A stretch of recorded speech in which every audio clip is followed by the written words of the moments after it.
రకాలోకంకి స్వాగతం. ఈ కంటెంట్ మీకు నచ్చినట్లయితే లైక్ బటన్ని ప్రెస్ చేయండి. దాని పక్కనే ఉన్నటువంటి షేర్ బటన్ని నొక్కడం ద్వారా ఈ కంటెంట్ని మీ బంధుమిత్రులకు పంపవచ్చు. దాని పక్కనే ఉన్నటువంటి సబ్స్క్రైబ్ బటన్ని నొక్కడం ద్వారా పూర్తి ఉచితంగా మీరు రాకాలోకంకి సబ్స్క్రైబర్ కావచ్చు. దాని పక్కనే ఉన్నటువంటి బెల్ ఐకాన్ని నొక్కినట్టయితే రాకాలోకంలో కొత్త వీడియో పెట్టగానే మీకు నోటిఫికేషన్ ద్వారా తెలియజేయటం జరుగుతుంది.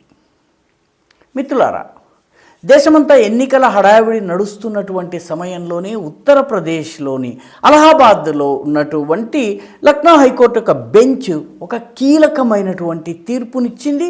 ఉత్తరప్రదేశ్ విద్యా విధానాన్ని సమూలంగా మార్చేటటువంటి తీర్పునిచ్చింది.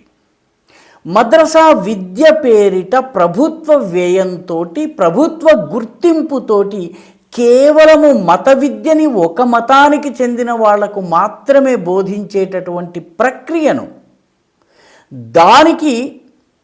దానికి గాను ఏర్పాటు చేసినటువంటి ప్రభుత్వ వ్యవస్థను ఈ రెండిటిని అలహాబాద్ హైకోర్టు, లక్నో హైకోర్టు యొక్క అలహాబాద్ బెంచ్ రాజ్యాంగ విరుద్ధమని తేల్చింది. చాలా కీలకమైనటువంటి తీర్పు.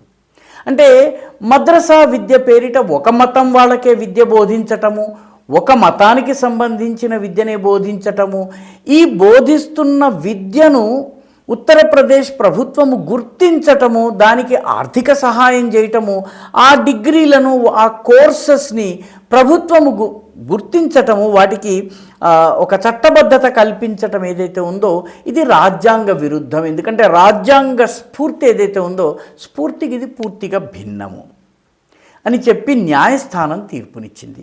రాజ్యాంగంలో ఉన్నటువంటి ఆర్టికల్ 14 అందరికీ సమానమైనటువంటి హక్కులు కల్పించటం, అదేవిధంగా సెక్యులరిజంకి సంబంధించి ఉన్నటువంటి రాజ్యాంగంలోని 21A ఈ ఆర్టికల్స్ ప్రకారము అన్ని మతాలతో సంబంధం లేకుండా అందరికీ సమానమైన విద్యను అందించాలన్నటువంటి ఏదైతే అభిభాషణ ఉందో, ఏ భావన అయితే ఉందో దానికి ఇది విరుద్ధం అని చెప్పింది. అదేవిధంగా యూనివర్సిటీ గ్రాంట్స్ కమిషన్ యాక్ట్ 1956 ఉంది, దానిలో ఉన్నటువంటి సెక్షన్ 22కి కూడా ఇది విరుద్ధం అని చెప్పి కోర్టు ఈ మద్రసా విద్య కోసము ఏర్పాటు చేసినటువంటి చట్టం ఏదైతే చట్టాన్ని కొట్టేసింది. ఈ చట్టం పేరు UP board of Madrasa education act. మద్రసా విద్య కోసము మనం ఎస్ఎస్సి బోర్డు ఏ రకంగా ఉంటుందో, సెకండరీ ఎడ్యుకేషన్ బోర్డు ఎలా ఉంటుందో, బోర్డ్ ఆఫ్ ఇంటర్మీడియట్ ఎలా ఉంటుందో, అలా మద్రసా ఎడ్యుకేషన్ బోర్డు ఒకటి ఏర్పాటు చేస్తూ 2004లో ములాయం సింగ్ యాదవ్ ప్రభుత్వం ఉన్నప్పుడు ఒక చట్టాన్ని తీసుకొచ్చారు. అయితే ఈ చట్టము మద్రసా బోర్డు ఏదైతే ఉందో ఈ బోర్డు కేవలం ముస్లిం పిల్లలకి బోధిస్తుంది, కేవలము ముస్లిం మతం గురించి మాత్రమే బోధిస్తుంది. ఇందులో అరబిక్, పర్షియను, టిబ్బీ ఎడ్యుకేషన్ అంటే యునానీ విద్యకు సంబంధించినటువంటివి, దాంతోపాటు ఇస్లామిక్ స్టడీస్ ఇవి మాత్రమే నేర్పిస్తుంది. దీనికి ప్రభుత్వ బోర్డు.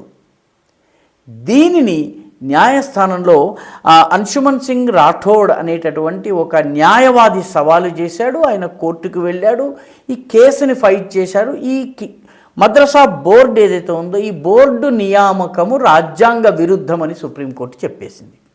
క్షమించాలి, అలహాబాద్ హైకోర్టు చెప్పింది రాజ్యాంగ విరుద్ధం. ఎందుకంటే రాజ్యాంగ స్ఫూర్తి సెక్యులరిజం, అందరికీ సమానమైన అన్ని మతాలకు సమాన అధికారం ఇవ్వాలి. ఇందులో కేవలం ముస్లింలకు మాత్రమే విద్యను నేర్పించే సంస్థను అది ప్రభుత్వ సంస్థగా నడిపించటము, ప్రభుత్వము వాటి బాగోగుల్ని చూడటము, ఇది సెక్యులరిజంకి విరుద్ధమని న్యాయవాది అంశుమన్ రాఠోడ్ వాదించారు. సుప్రీంకోర్టు ఆయన వాదనతో, క్షమించాలి, అలహాబాద్ హైకోర్టు ఆయన వాదనతో ఏకీభవించింది. ఉత్తరప్రదేశ్లో 16,512 మద్రసాలు ఉన్నాయి. వీటిలో 560 మద్రసాలకు ప్రభుత్వము నిధులు ఇస్తుంది. మిగతా వాటికి వేరువేరు పుస్తకాలు సరఫరా చేయటము, రకరకాల ఇతర గ్రాంట్స్ ఇవ్వడం జరుగుతుంది.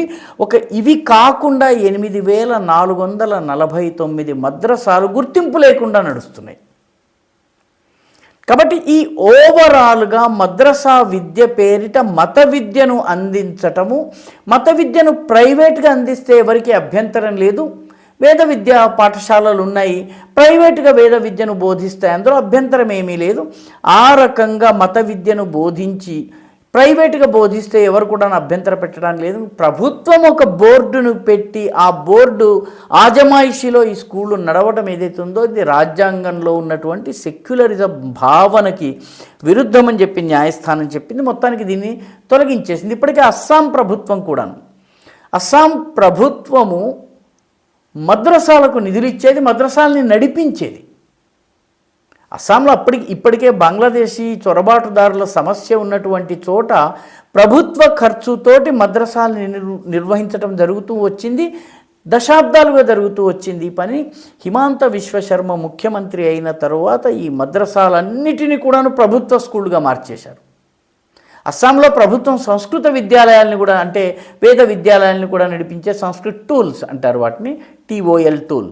అయితే ఈ టోల్స్, ఇది అసమియా పదం, ఈ సంస్కృత టోల్స్ ఏవైతే ఉన్నాయో వాటిని కూడా ప్రభుత్వ స్కూళ్ళుగా మార్చేసేసారు, మద్రసాలను కూడా మార్చేశారు గవర్నమెంట్ స్కూళ్ళుగా. ఆ రకంగా ఇప్పటికే అస్సాం ప్రభుత్వం చర్య తీసుకుంది.